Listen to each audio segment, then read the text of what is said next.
to Something for the Weekend with me, Stephen Day. Me, Fiona Scott. Me, Kathie Griffiths. And me, Ellis Butcher. In this episode, Kathie goes in search of a rocky garden. The Empire has come to town, or has it?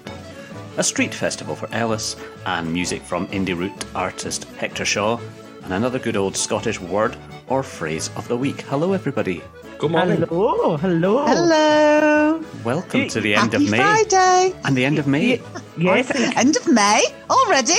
Is that the start of now? What do they call it? Is it the official start of summer on the 1st of June, or? Well, the rainy season up here, the 1st of June. No, it's not the school holidays for the kids yet. That's still to come. So the end of June is the rainy monsoon season, isn't it? So it must be officially the start of mid-season and summer. Do you not feel like May has felt really long?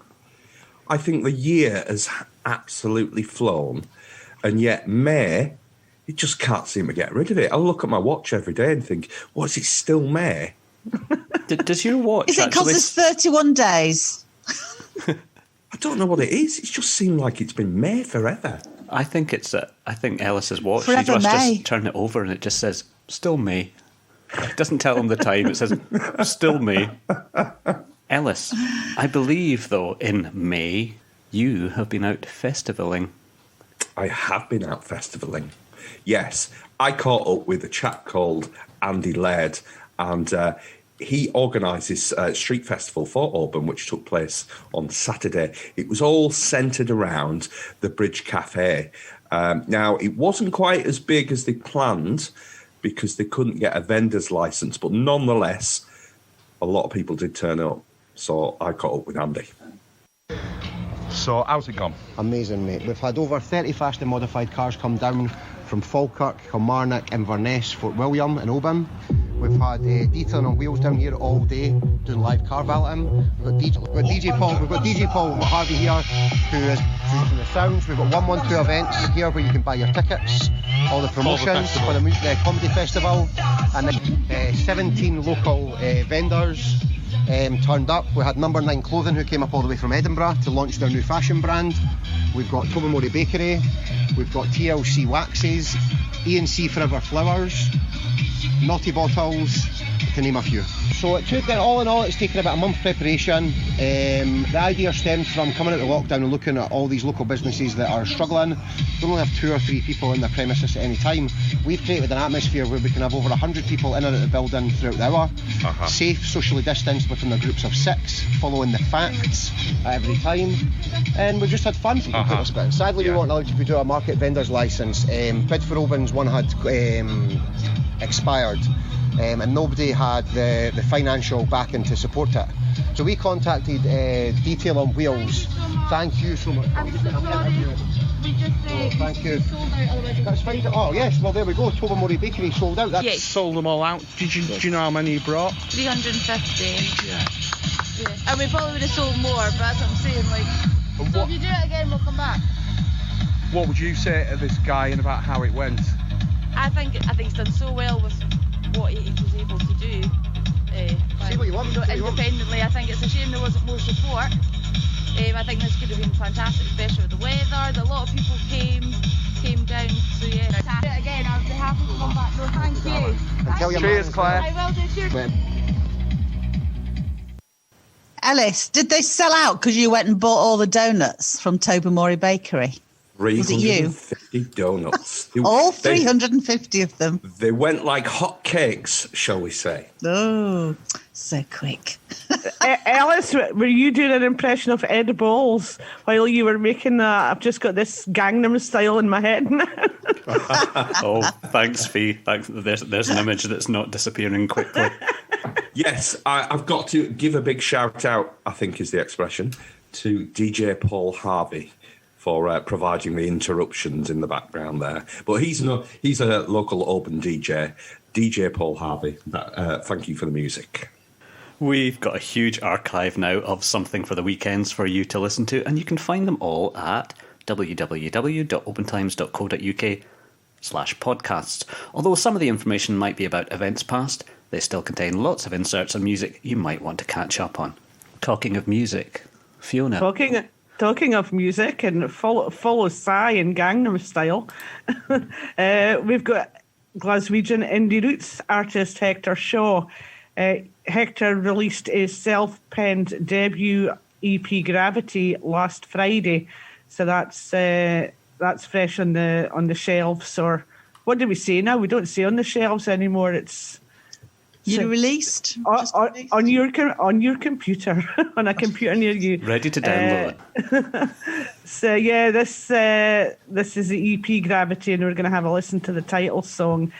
And the whole thing was produced by Son McLean and recorded and engineered by Gordon McLean at Oban in Tobermory.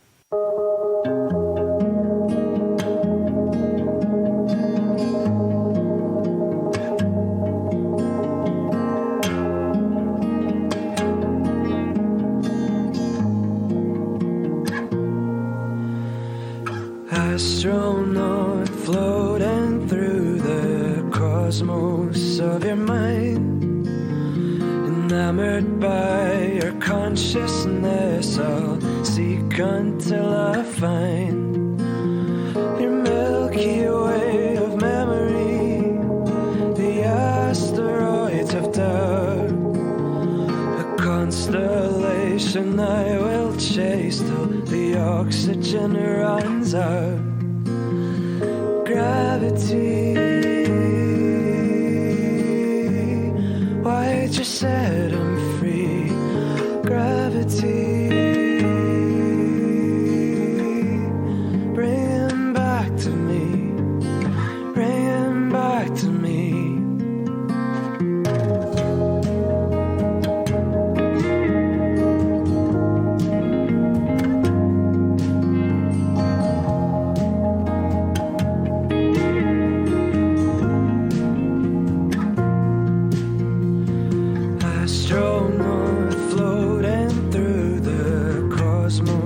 Of your mind, I saw you high beyond the ether, leaving Earth behind. Oh, won't you come on home now? Turn your thoughts around. I refuse to lose you. Pull your feet back to the ground. Gravity, set him free. Gravity, bring him back to me, bring him back to me.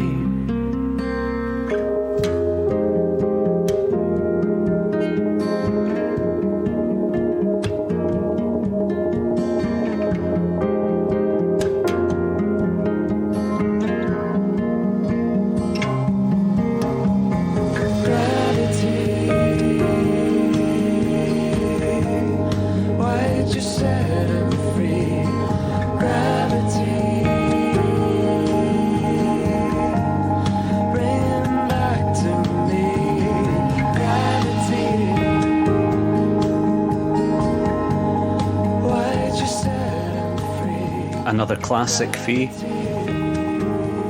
It's just so chilled, Hector. It makes me feel so chilled on a Friday morning. It's more chilled than the Gangnam Style. Oh, definitely. Yeah. It's a programme full of ups and downs this morning. It certainly is. Oh, let's have more ups. Okay, here is an up, especially for Fiona, because I know she's a huge fan.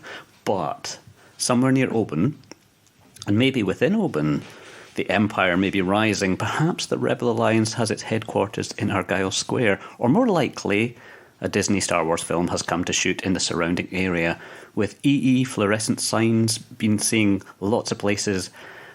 What do we know, folks? Do we know anything? Well, we know quite a lot, actually, but no one's saying anything. That's the problem, because I've been trying to chase this up for a story, and we know that they were recruiting extras, and we know people are extras, but they've all been signing these top secret documents, so they're not allowed to say a word. So there's even been spaceships spotted up at Crooken Dam. So we know what's going on, but we're just really struggling to get people to officialise it. So who knows? But Steevie, I bet you're so excited, aren't you? Well, ish. I mean, I'm excited. I've always loved Star Wars. Yeah, ish, because I've never really got into these series that they're doing on Disney Plus yet. I know there's lots of folk excited. I'm excited when I see film crews wandering around Oban, I have to say. And I know enough. I couldn't be less excited. Could you not? I am with you there, actually. Fiona, I've got a question for everyone. However, I've got a question. No, me first. However, Fee, would you be excited if you saw Ewan McGregor strolling round Oban? Because I think if it's the series that we think it might be, apparently he's going to be in it. So does that mean Ewan McGregor's going to come to Oban? Not particularly, Kathie said no. Okay. I was more excited by Ellis and Robson Green last week, to be honest. And you weren't that excited about that, really, were you? No. I love Robson. My question for you all is this: what Star Wars character best meets your personality? Which one would you be, or which one would you play if you had a choice? Kathie. Oh, I don't know. I want to be a princess. Ewok. I'm thinking Ewok. No, I want to be princess. I've always wanted to be a princess. I've always just wanted to be a princess in general, so that has to be my choice. There we go. Yeah, I'm going to be Chewbacca because he's kind of grumpy and grizzly, and that's how I feel every time somebody mentions Star Wars on something for the weekend. Science fiction, yeah. Well, so many characters. You can be that technobot, that little technobot thing that. Gosh, I'm glad to see you're such a fan of the technobot, well-known character. Do you mean R2-D2? Yeah. Are you implying something about my size here, Kathie? No, just because he's all techie and stuff, isn't he? Little techie person. I would say this isn't the podcast you're looking for, but I'd also say that perhaps Fiona's playing the long game. Perhaps she has got a part, but she's had to sign an NDA and she's not allowed to talk about it. No, I can assure you I will not be appearing in Star Wars. Well, what the internet seems to know about it is they seem to think that they're filming for the Ben Kenobi miniseries. And there are signs up all over the place. They say EE. They used to say unit in years gone by, which meant there's a film crew. And that's where they're directing it, up at Cruick and Dam. And as far as I know, some in the Corn Halls. But that's it. I thought those signs were for the phone network. If I'm going to stand near one of them, I'll get a better reception. I just can't get a mental image of the Corran Halls appearing in Star Wars. Well, sorry. Do you know what's that about? They probably won't be filming there. Well, they'll be using it as a base. Yeah. The thing is, you will find that in years gone by, little village halls all over the UK have been used for either storage or building sets. So famous scenes may have been recorded in village halls and you'll never know. Wow. You didn't answer the question. Who would you be then? C-3PO, R2-D2, Chewbacca, you name it. But I think probably with, I have the voice for radio, definitely probably a stormtrooper. Wow. There you go. On that bombshell. Alex, what about you? Yeah, Ellis, what about you? I think I might like to be R2-D2 because you wouldn't have to do much, would you? You just have to sort of drive round and whistle. You're such a fanboy, aren't you? What? Sorry, I'm doing the parrot. I'm doing next door's parrot. That was my R2-D2 whistle. What was he used to do? Boop, boop. Well, the clangers. We should do an entire episode just as the clangers. No, let's not. Star Wars is well known for its planets and cold planets, warm planets, tree planets, and rocky planets. And Kathie, you've been somewhere rocky, haven't you? Wow, what a link. Well, I've been to Rockfield and I've been to see a garden, but it wasn't a rock garden. I mean, to be absolutely honest, there wasn't much in the in the garden, but that's because it's early days. So it's at the Rockfield Centre. That's going to be an amazing cultural hub, community hub when it opens. But there's some work going on there at the moment to create a garden. And it's going to be a very special garden because it's going to be growing gorgeous plants that you can get dyes from. So they're going to use the dyes from those plants to run creative workshops at Rockfield. So I caught up with textile artist Deborah Gray. Oh, Gray, I've just made the link. Gray colours. Anyway, Deborah Gray, who was telling me all about the plans for this dye garden. So let's listen in. Or learn a lesson. Anyway, listen to this. So, tell me about the project. So this is the plot which we're developing into a garden to grow plants for natural dyeing. So just plants that we can get colour out of to fix onto textiles. And when we started, this very steep site had been really overgrown with brambles, which had been killed off with weed killer but not cleared. So we had to clear it, dig out a lot of roots, and because it's so steep, we're now in the process of terracing. We're making sort of raised beds that will step down on 3 different levels on each side of the main steps. And then we'll fill those up with soil because there's no depth of soil in the slope. It's just down onto stones and rock. And then we've got dye plants already growing on from seed. We've got a number of volunteers, and most people have got anything between 40 and a couple of hundred pots of seedlings growing on in their gardens, so that once the beds are ready, we'll be able to plant them out. We'll have a grand planting day, I think. That should be quite good fun. And then we'll grow the plants on. We'll start to harvest the parts of the different plants that are needed for dyeing. And we're going to have our first dyeing workshop in June on the 26th here at the Rockfield Centre. And I'm using for that one a technique called tatakizome, which is a very basic, very simple technique for extracting the colour from plants using hammering. And so I'm introducing people to using colour from plants, starting with methods that don't need much special equipment. So the next workshop will be about solar dyeing. That one's going to be, I think, in September. And again, you need very little special equipment for solar dyeing. After that, we might get into techniques that do require a bit more dedicated equipment. So what kind of plants, what are the plants that make people recognise that we can actually use to get dyes from? Just give us an idea of...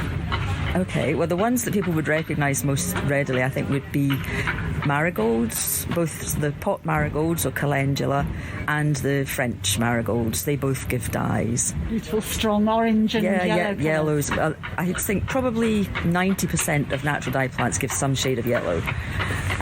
And we'll be growing cosmos, that actually gives an orange. We'll be growing some woad for blue, and we're going to grow madder, when the roots of that give red. So we'll have the full colour spectrum. We've got about 15 different varieties growing this year from seed because we're not sure what will do well in this site. So we really need to try out lots of different varieties this year, and we'll see how things get on, and then we'll focus on the ones that do best. Oh, that's great. So the materials, the dyes that you get from the garden at the Rockfield will be used at workshops at Rockfield. Absolutely, yeah. Fantastic. Getting creative. Yeah. How wonderful. So we're hoping that by doing this, we're building our networks both nationally and or locally and internationally. In fact, we've had several conversations, Zoom conversations with artists, both from, well, I did the first one, so I'm from Oban, and we had Monica Haddock from Mull, from Ardellanish Weavers. Then we had an artist from Sao Paulo in Brazil who does eco-printing, and I'll be running some eco-printing workshops at some point, probably next year. And we've got, the next one is a Japanese artist at the end of this month. And then at the end of next month, at the end of June, we've got an African artist from Mali who uses a very particular dyeing technique there. So we're building up those networks, but we're also building up a local group who are learning more about horticulture and about building a garden, so actually learning the sort of construction skills or woodwork skills of building the terraces, and then the horticultural skills of growing the dye plants as well. There's a lot going on. Oh, there is, yeah, absolutely. So people, if they want to find out more, what's the best way for people to find out about what's going on and how they can get involved? If they can either contact the Rockfield Centre or they can contact me directly. That's great. So check out the Rockfield website. It's probably a good place to start. Yeah. Excellent. Thank you for your time. Thank you. There we go. I think the only colour I'd get from my garden at the moment is probably a kind of green, because all I've got is grass. There we go. I've got some rhubarb. Do you think it would make any interesting colour? Ooh. That's mostly green though, isn't it? Pink. Oh, I like rhubarb. Rhubarb and custard. Mm-mm. Ellis, do you have any colours in your garden that would be good for dyeing? No, not really. The only colour in my garden really is when I put the washing out. I think you'll find that's pre-dyed. Yeah. Now, the most important part of this podcast, which everybody waits for. Oh, look, he's scurrying to his computer to make sure he's got what he needs. It's Ellis Butcher's Scottish Word of the Week. Scottish Word of the Week. I thought for one horrifying second that I'd closed the window containing this week's Scottish Word of the Week, but I haven't. I did actually find one. I had a little bit of a wobble earlier because I couldn't find one that I liked, but I've got one now. Stravaig. Stravaig. Sounds Anyone like a know place. what that means? Put it in. I like it when you put it in context. Stravaiging through the Scottish Highlands. Is it Anybody? Strolling, just Strolling, mooching? yeah. Wandering. Yeah, well done. Fiona's right on the money. To wander. To wander about casually or aimlessly, to traverse, to travel up and down, to roam.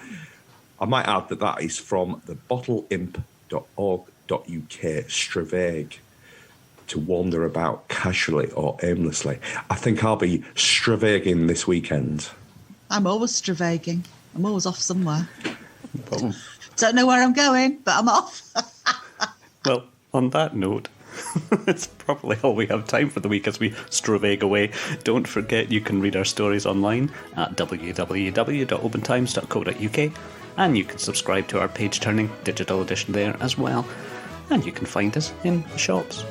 So from this week, it's goodbye from me, Stephen Day. Bye from me, Fiona Scott. Bye from me, Kathie Griffiths. Goodbye from me, Ellis Butcher. Goodbye. Bye. Bye.